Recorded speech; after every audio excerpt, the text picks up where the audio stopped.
Hello all, welcome to TechTrapture. So in our playlist Mastering Agentic AI with Google ADK and MCP servers, in this video we are going to discuss about a callbacks, what is callbacks, why we need a callbacks in ADK, and what are the different types of callbacks, and we will also have the hands-on demo on each of these callbacks. So callbacks provide a very important functionality in your agentic framework. Using the callbacks, you can control the execution of whole your agentic process. Okay, let's say suppose user is asking some queries, it is going to your agent will send to LLM will send to tools will give the response, then your agent will summarize that response and give you the response back to the user. So during this flow, if let's say you want to add some checkpoints, you want to add some hooks, you want to check if the user is putting the correct query, you want to check if your model is giving the correct response, if you want to check if the response is correct, or you want to filter some response before giving to the users, or also you want to add some additional prompt to the user's query. So all these in between checks or in between operations in the execution flow you can do using the callbacks. Okay, so before wasting the time, let's jump into the callbacks. First we will see what is a callbacks. Okay, so I have put a very important diagram here, so you can see the agent execution flow. So first the users put the query, and then your agent will use a model, your agent will use a tool, and it will give the response back to the user. So during each of these phase we have a 6 callbacks we can use. So 2 are agent life cycles, it means you can use before agent or after agent. Then 2 are for model, before your request going to the LLM model, it can be Gemini or OpenAI, and after LLM model. And 2 you can use for a tool, so you can add any tools, you can add a function tools, you can add a search tool or BigQuery tool or MCP servers as a tool. So before going to your tools and after getting response from the tool, you can add your callback. So first let's try to understand what are the callbacks. Okay, so these callbacks are nothing but the cornerstone feature, which is nothing but a simple function you can add in between the execution process, which provide a powerful mechanism to hook into a agent execution process. Okay, so callbacks are special functions in Google ADK that let you observe, customize, or control how your agent behave without changing the main code. Now let's pay attention to each of these words. Okay, so these are very important. Let's say first the observe. You want to observe the user's query. Let's take an example. If user is asking the query, I want to see how I can create a bomb. Okay, so you want to check if user should not ask the question, and you want to check that before going to the agent. Okay, or you want to check that before going to the LLM. So here you can observe using the before agent callback, you can observe what user is asking. Okay, you want, or let's take one more example. User is asking how to delete a production, or I want to delete the production table. Such kind of question you want to check before it is going to the LLM, you can use a before agent callback. Second scenario I will give, let's say there are 10 users, out of 10 only 2 users are having access to your agentic framework. Okay, so here you can check the user ID and check if user should execute the query or user should be having the access. So before going to your agent, you can check a before agent callback. You can create a function which will check the user access. If user access is not there, it will not send your query to the agent and it will block your query here itself. Okay, so this is the control. First we talk observe, we can observe the user's query, so you can observe before agent callbacks. And also let's say you want to check if your agent is not giving inappropriate response, you can observe here as well. Okay, one more example. Let's say one user is having access only to the finance department and it is searching the query on the database. So your tools give response. Let's say here your tools give response. After tools, here tools give response with the data which is related to finance department, sales department, IT department. Here you can check that user is only related to finance, so you can filter the data here and then give the response back to your user, which will be your only the finance data. So here you can customize your response. You can also customize your input. Let's say before going to LLM model, user is just asking query, give me details. Okay, so user's prompt is just like give me details. You can change the prompt and you can add your additional prompt, give me users, and you can put answer in 50 words, or give the summarize answer, or give the answer politely, or you can also give the answer only in German language. So you can ingest your own prompt into the user's prompt. That you can do before callback. Okay, so there are multiple scenarios. We will talk you to the each of this scenario. We will have the hands-on demo on this scenario. Okay, first let's try to understand what is a callback. So callback special function in ADK ADK that let you observe, customize or control how your agent behave without changing the main ADK code. So you are not changing the ADK code, the core functionality. You are just putting some checks in between. You are just controlling the behavior and you are just adding some observation. One more thing, you can add the logs also after the model response. You want to check what is the original model response. You want to also log what is the original tool response. So that also you can log using the callbacks. Okay, so let's check why they are important. They act as a checkpoint. As we discussed, you want to check the model execution at every stage, before going to agent, after model, before model, after tool, before tool, and the final response. You can have the checkpoint. It will allow you to monitor what's happening behind the scene. Yeah, so this is important. Let's say for us, what is happening, there is a user. Okay, user will ask query to your agent.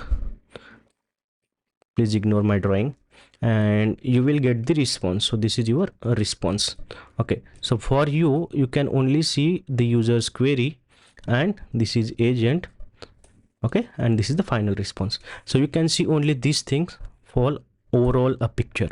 But let's say you want to see, once the user is asking query, what query is going to LLM model, how it is calling the tool, and what is your tool's response, and what is the final output. So you can see what's happening at each of the stages using the callback. So let's say you can print some statement in model callback, you can print some statement after callback, you can capture the model output, you can capture what argument it is calling while the function calling or tool calling. So you can capture everything using the callbacks. Okay, so that is again important. It help you to tweak or stop the process. As I mentioned, if you want to check the user is having access, if user is not having access, it will immediately stop the process. It will also check for tools if user is having access to tools. If not, it will stop the process here itself. And let's say there is some inappropriate words in the response, you will check that. If there is any inappropriate word, it will stop the response here. So it can tweak or stop the process. Okay, so you can control that also using the hook. Let you extend the agent behavior. As I mentioned, you can ingest the prompt, you can summarize the response using the callback, or you want to change some formatting, you want to add additional formatting, you want to convert into the another language. So multiple scenarios are there which you can cover using the callbacks. Okay, so how they work? So it's simply define your own function. It is just the Python function or Java function which you can attach to the agent. I will show you the demo. Then ADK will automatically trigger them at the stage of the execution. Let's say suppose I am adding one callback before agent callback is equal to function name. Then your agent will understand this will be executed before agent only. Or let's say I'm adding one callback which is the before model callback, then it will automatically execute that function after your agent's execution. After your agent but before your model. Okay, so it will understand when to execute which callback. So this is all about a callback. Now let's talk about an important thing, that is the types of callback. So we are having total 6 types of callback: 2 for agent, 2 for model, and 2 for tools. Okay, so for agent, as I mentioned, before and after agent, before and after model, before and after tool. So there are 6 callbacks. So when it runs, it is very clear from the name. So this runs before agent's main logic. There are some method run async implementation or run live implementation. Before that, these callbacks will run.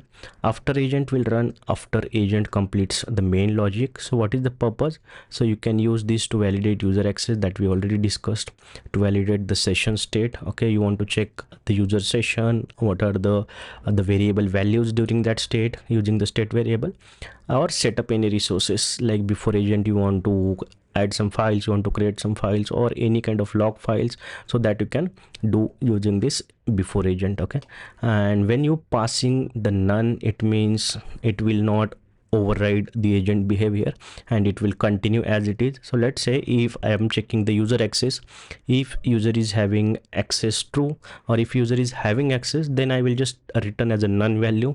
It means it will continue as a normal behavior. But let's say if user is not having access, then immediately I will return a content. Okay, that content can be you do not have access. Okay, I will show you the demo for the before agent. Then we are having after agent. So in after agent callbacks, it's like, okay, it will just log the message that agent execution is completed. It want to clean up the some files, or you want to modify the agent output. So that kind of scenario you can do here. Again, if you are putting none, then it will keep the original output, it does not change anything. But if you are returning any content, it will replace the agent output. So this is for the before and after agent. We'll see the demo on each of this example. Then you are having before model and after model. This is also important. Let's say suppose you are putting some users query, as I mentioned, and I am asking just like give me the data for India. Okay, so I want to just change that prompt before sending to LLM, so I can use a before model callback. Using that, I can change the prompt, give me data for India, then I can append give me in JSON format, give me in table format, or give me in summarized language, or just give me in like 3-4 lines, give me in single paragraph. So any kind of the fine tuning to the prompt ingestion, you want to add some example to the prompt, you can add in the before model callbacks. Okay, so you can see the use cases: modifying prompt, ingest few short examples, applying some filters, or caching mechanism. So again, here if you are returning none, it will call LLM normally. But let's say if you are giving the LLM response back, it means it will use your provided response to the LLM. Same for after model. After receiving LLM response, you want to check if response is correct, you want to format the response, you want to add some parse some output, or you want to convert JSON into the natural language, you can do after LLM also. Okay, the same, if you are putting none, then no additional operation. If you are overriding, then you can return that value. Same for before tool. It is important to fine tune the parameters you are passing to the tools. Let's say your user is passing parameter as a capital values into your tools, but your database contains only the camel case or small scale. So before passing the tools function calling, you can convert or format the user's parameter or user's query, and then you can pass. So the use case: modify tools argument, enforce authorization. Again, enforce authorization, you want to check the access of the users, you want to pass some additional values, or you want to add some logs, so that you can use before toolings. Okay, same here. None means execute tools normally, and returning directionary, it means it will skip the tool value and override with the return directory. After tool, this is again important. Let's say, as I mentioned, your tool is giving the 100 records as output, but your user is only supposed to see the 10 records, or only specific department, specific country. Then after tool, you can add a function which will filter your record. So we'll see this demo, which will help to post process result, log tool output, session state. And here also, if you are putting none, it will provide a original response. If you are returning some dictionary value, it will replace your output. So this is just overview of all your callbacks. Now we will jump into the demo and we'll see how we can use each of these callbacks. So we'll be seeing demo on each of these callback, all 6 demo we will see in our next video. So thank you for watching this video, and we'll see you again in the next video.